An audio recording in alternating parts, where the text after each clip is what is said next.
Today we're going to talk about motion in one dimension. Now, velocity, displacement, acceleration, these are all vectors. So they have a direction as well as magnitude. In one dimension, there are only two possible directions. Supposing we are looking at a particle moving on a straight line. And supposing the straight line is horizontal, then there are only two possible directions.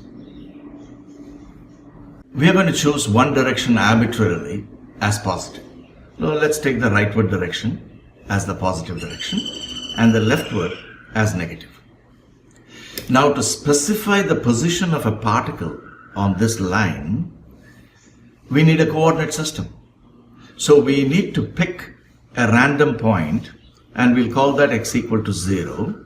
So we are setting up an x-axis and then using a meter stick, we lay off 1, 2, 3, 4, minus 1, minus 2, minus 3, etc. When we do that, we end up with the x-axis. And to specify the position of a particle, we need only one number. For instance, I might say the particle is at 3.5. Or it may be at minus 4.5. So either a positive number or a negative number, but just one number tells me exactly where the particle is. So that's why it's called motion in one dimension. Suppose we were talking about a particle free to move on a surface. We would set up an x-axis and a y-axis, and we would need two numbers, the x-coordinate and the y-coordinate, to specify the position of the particle. And that's why we say that a surface is a two-dimensional space, and we call it motion in two dimensions. If it's a curved surface like the surface of the earth, again, we need only two numbers, for example, latitude and longitude. So coming back to one dimension, we have a particle here at minus 4.5. Supposing this particle moves to the left a certain distance and then turns around and moves some other distance to the right and then again turns around. Remember, the particle is actually moving only on the white straight line. I'm just drawing the directions. Comes here and then eventually goes and lands at, let's say, x equal to 1. You see, it has traveled a large distance, but the displacement of the particle is defined as the change in the position. Now the displacement vector, so its starting position here and the final position is there. So that's the displacement vector. You see, the length of the displacement vector, that is the magnitude of the displacement vector, has nothing to do with the distance traveled. It would be wrong to say that the displacement is the shortest distance, because displacement is a vector, it has a direction. Distance is a scalar, it's always positive. Displacement, as we will see soon, can be positive or negative. It has a direction. So a vector cannot be a shortest scalar. So the correct statement is the magnitude of the displacement is the shortest possible distance. Very well. Coming back here, you see now the displacement goes like this. Initial point x initial is minus 4.5 and the final position is 1. So the change in the position, delta x, is x final minus x initial. So it's 1 minus 4.5 and that is equal to positive 5.5 meters. And this positive number represents a vector pointing to the right. In fact, whether you're on this side, negative side of the axis, or on the positive side of the axis, it doesn't matter. If you go from a point on the left and end up at a point on the right, in between you could have gone to the edge of the galaxy and come back, I don't care. If the starting point is to the left of the final point, then the displacement is positive. The final x-coordinate is greater than the initial x-coordinate. So final minus initial, x final minus x initial will be a positive number. Check it out.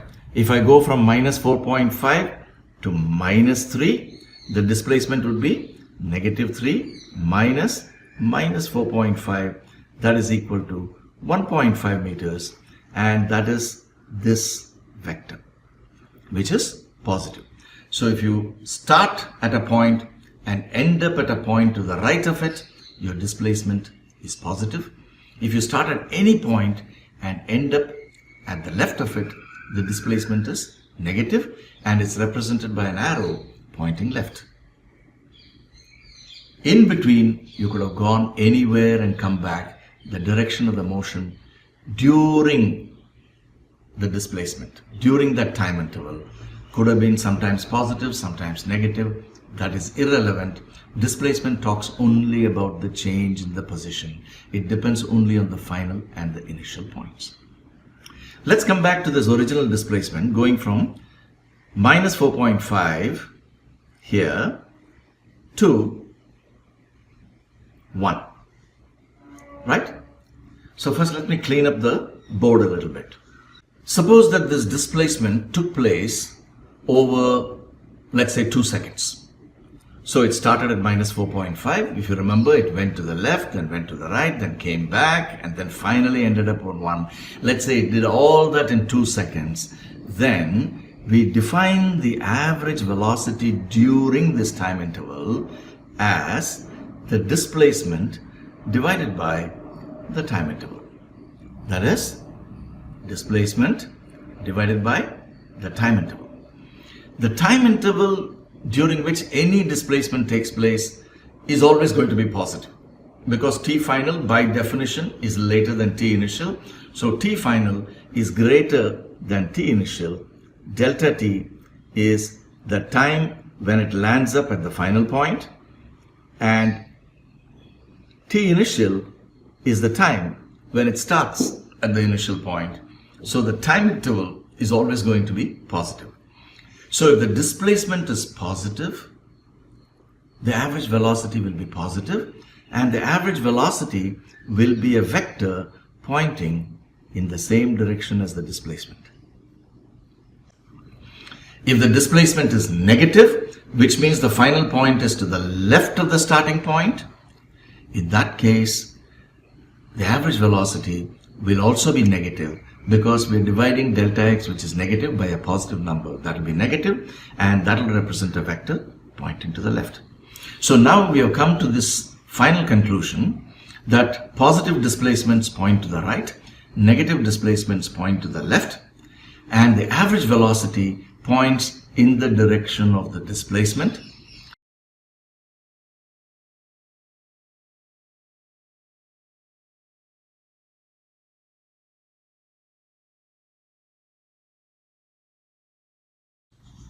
This is a problem with constant acceleration. So with constant acceleration, we can use our familiar equations. V is equal to u plus at, s equal to ut plus half at squared, and v squared is equal to u squared plus 2as.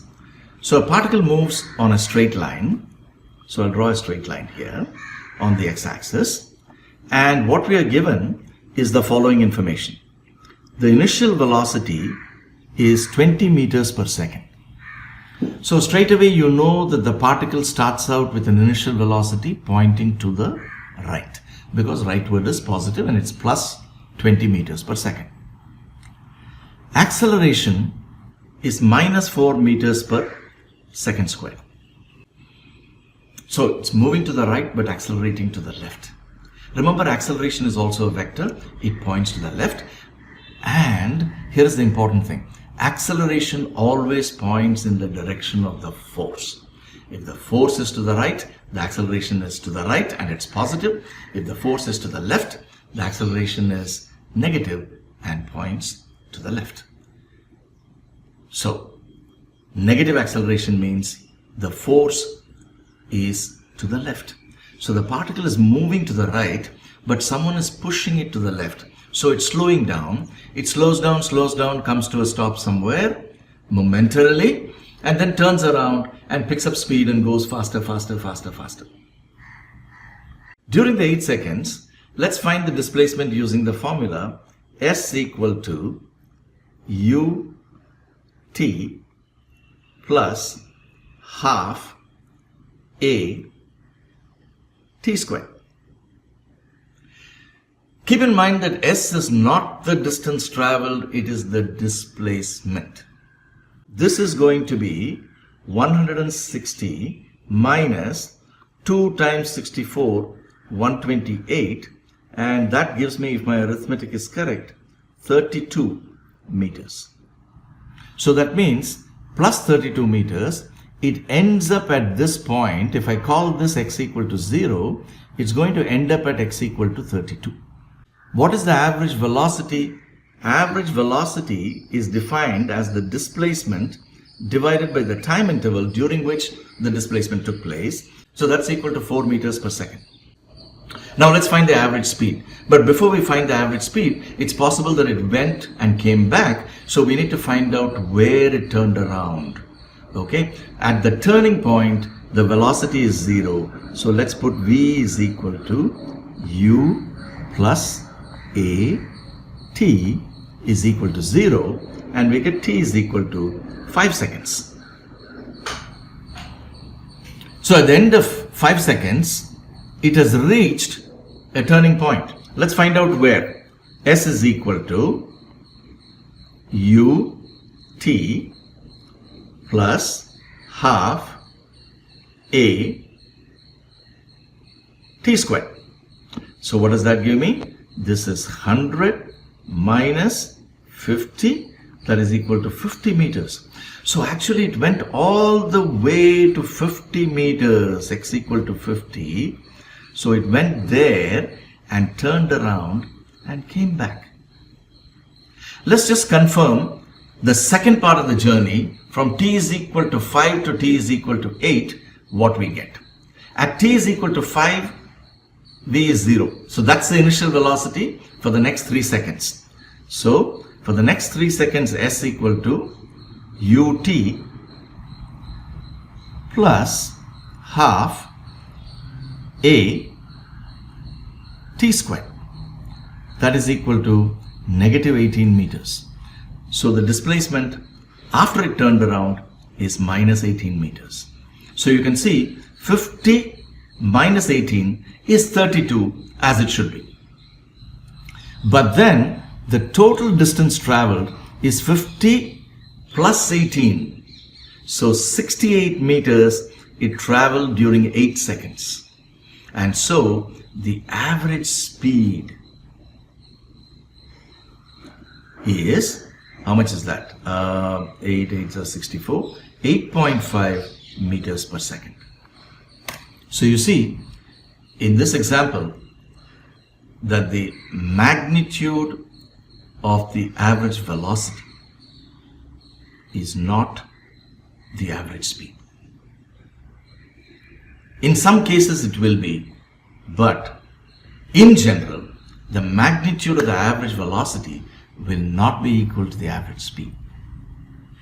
However, we'll see in the next video the magnitude of the instantaneous velocity, that's the velocity it has at an instant, that is equal to speed at that instant. Okay, so you've got to be careful about these things. So see you soon. Goodbye.